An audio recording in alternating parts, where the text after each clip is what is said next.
Hello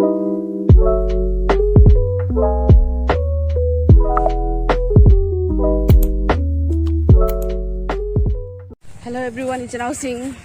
Mayam, I blog sa lamben degi hore poyom thangi. Kay no idea ne. Sumai to re kay ai. Mayam akhoi isi gali se gi ne moi drain sembe gi ne lamben se kana to khai ri ba ne. Ado dona nong si piti piti chu do ne lamben se chat pa ya de ba ne. Ado do gi aji lamben da thung na chatli gi to yengminasi mayam. Mien halake. Kamai tau ya do akoi kamai na chatli jani tau ya ise ko macha su chatli bag poraga mana gan se ga ai su bag ani thanga chali la ngai di keno to bani na kari ai gai na chatpani na si awa se khang de na si di phajana ga tau re bag mayom ni su bag pai le si su bag ma jali dadi tau ra chatli na si di na si blog si nungai pa blog hoi doi ni Rồi em dừng là xí làm bên xe nhiều xe chừng hẳn là cái vụ này làm bên xe cả máy nó ủi ấy chứ ai sẽ bố đi cái xe mô tàu đẹp này sao mà tiền xí ghi cái dừng hẳn là cái đã ngã đỡ bầm mì rồi xí bầm đây à đấy xe làm bên xe làm bên gì mà sáng siêu đó chạy đi mẹ em làm bên xe vụ này xe mà xe chạy trên drain xe mấy này vậy đấy tôi tự làm bên xe Lambe obasa se pura lore hai ningai leitre lambe se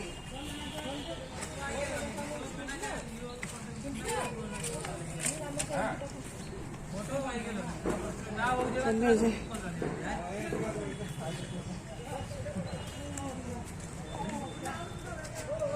lore lambe se obasa kharab hoye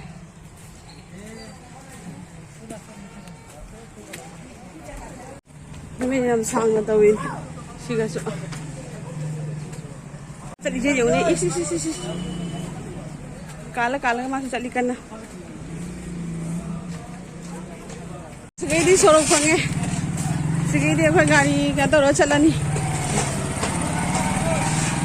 solo đâu đấy, mèo đi ở bên xe ô tô mà lâu đi chậm lâu đấy, à thì cái đi ở bên xe dùng xe đi mèo.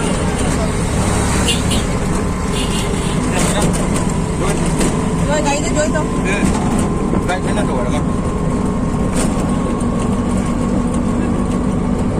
Đi được một đây à con? Ô tô cho cái in nhỉ? Bây giờ chắc cái đi chăn lôi anh nó tỏ cái đi nè. À thì cái gì?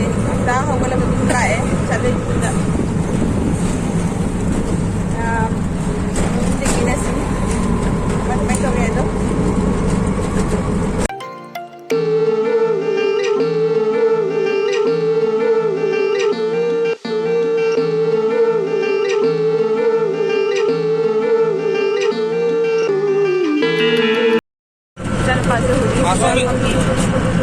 पासों में तो ये अपना घर पर तो आई थी ना आई भी नहीं वो ये ऊपर कर दिया आगे बोले तो ऊपर कर दिया कुछ और ये दुकान कोई दुकान तो हाँ ऊपर आगे जी बंदे अपना घर पर तो आई तो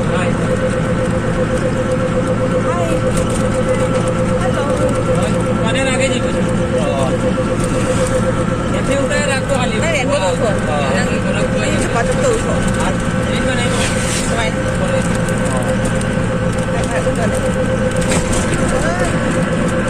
Ai baju jadi. Mẹ phụ hộ lòng bật cái hậu đồ cơ, lúc mà đọc phụ hộ tôi mi nè bà, lúc nãy bây giờ ngay hậu đồ nó lao vậy mà. Nungai ko, kaya to jab kasi.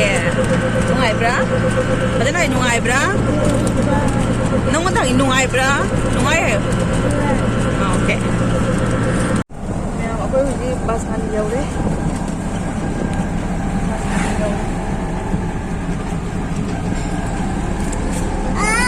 Ano re ba?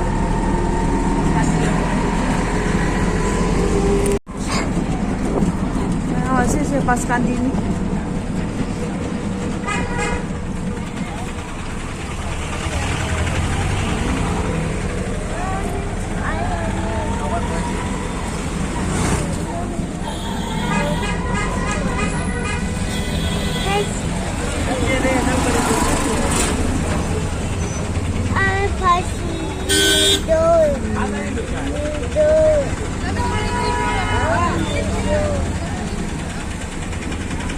mayam auto se chakhare han gare ah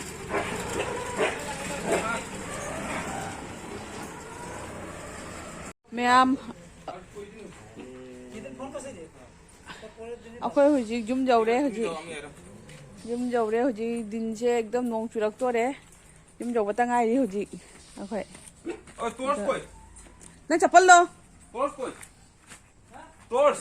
ado di mayam dum mathang ke to dum jeng halake ado yengminasi je khoi jum jaw no hujik thung batangai ri hujik maning je khoi sangoi ni se lai ngata ni pa le sa le asena khoi hui le ba la khoi bar bi nu sidra je ne akhoi chali chung chongi ba akhoi macha se mukok ta ne nong chole ne phi ta ha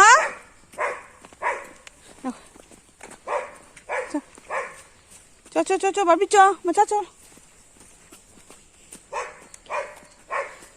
mèo khoi hujik ne phi sai cho đi bar bi come Baby, come. Baby, I khoi macha se kamai chali je ne khoi macha se hai do mèo hujik phi sai da khoi nganu khara le ai akhoi nganu khara le nganu do akhoi na ne manum ko do khangau da ne macha on le mi ba macha se 14 khak ne on le me do ji ung gen yam de halake yuni chale jo ko ko nong chure nong yam kana budi churak tre ba ha nong chole na mama ko chup sali ba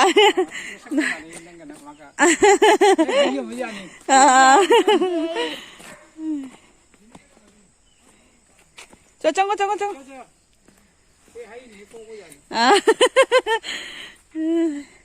hồi em không phi chạy chẳng nghe gì gì nhưng biết thânเลย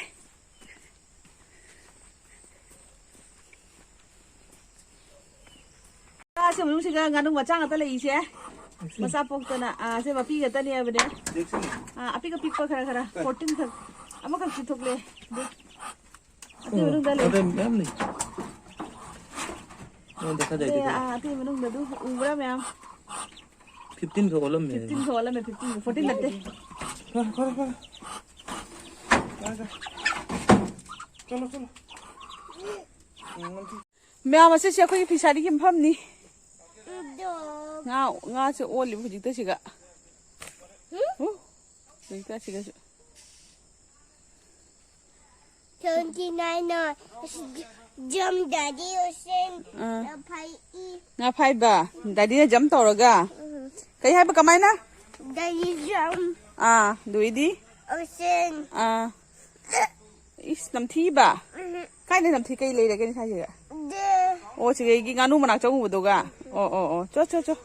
Nganu manak chong bu do ma yam nam thi re. O ka to. Pam da su jai da ba. Chalo ma khong na ma khong na. Nang strong boy ni ne. Akhoi macha di strong boy ni. Pomo. Ka Barbie ne ma su pam bi wa na ha da ni. Na khoi gi phi sai se nga ta le ku. Sing se nong chu bu chu kan jam khat lam me.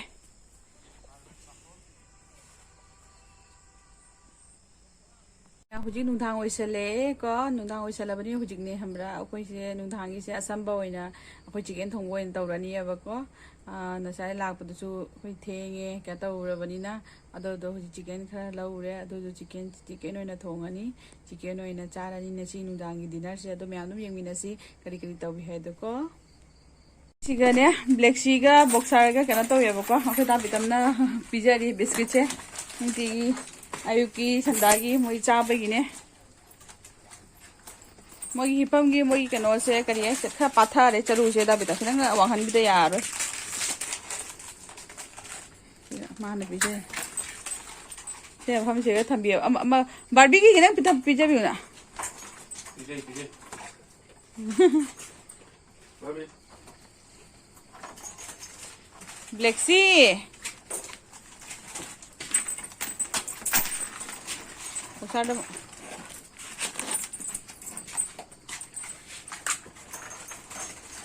वो ये नीचे biscuit pizza भी दी बने No.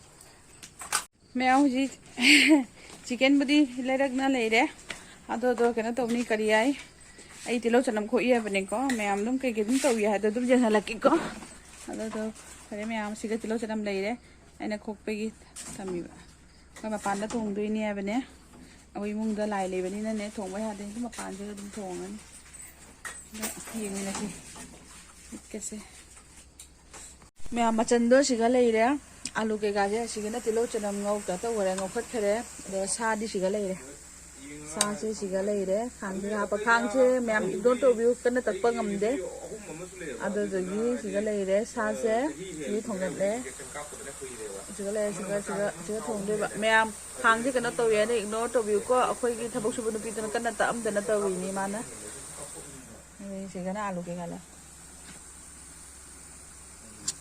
आई chicken से थोंग लोरे सुमाइना ओइरे अदोदो असिसेनी chicken से अदोदो ma'am ignore तोबिको खांग से फजदे हाइना अदोदोनी आइगी खुदसेना से जामकना खुदसे फेकना हाकन बतक पजादे बो दो को थबक सुबन नुपीदोना माजु कना तकतरे अदोना खांग से तंग फजबो वाले अदो चिकन से थोंग लोइरे अदोदो इचाना पासे पिजागे मैम दुम यengminasi मैम इचा नुपासे मपान चाक पीजरीने कहीं इमुंग चिकन थोंबनी इमुंग पिक्चर का तब जादने अदनी मासे मोरक की साथ एकदम तुम्बूरे हुजी हौदोइनेबनेको अदनी तुम्थोखरे है नुथिंदो तुम्बदो मोंग चादबनीना अदुदगी हुजीने हौदोगा चाकसे पीजरीबा द चिकन हाइबसिगदीने जारीबा वाटा थके से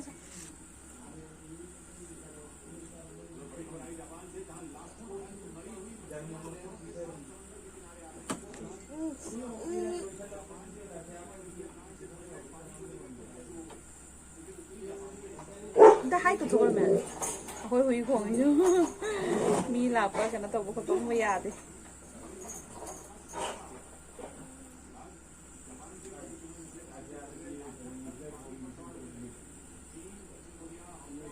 chicken thì aku jatuh na thong bani ya bene tapi tamu su thong dre chicken thì aku jatuh mamang gitu ai jatuh na hai bado ma thong bira mane ma thong bani nam hao ấy một cái sai ngang thì cần là đi tôi là pizza ini अदो तो क्या तौरे करी है smoke से सारी बा कंगना तोलो किने वासे आका दो प्लीज अदु पापा ना साउरानी नो तदी हे आंगांग ने चाले होय तंबी ने पेन पेन होय दो नु थांग ना तुम दोनी फरे मैं आंगांग से चाक बिजरगे अदो मैं वीडियो से मतंग सुन जो लगे न सिगी वीडियो से दी दुम करी हाइनी सुमाइ दुम जाम सामतक न सुनत बदुम खतत कोइना होय दुम तोरे अदो मैम सिबिदुना आइगी चैनल से लाइक सब्सक्राइब शेयर तबिरमु मैम प्लीज अदोनी से हाय थमजरगे ma'am bye bye good night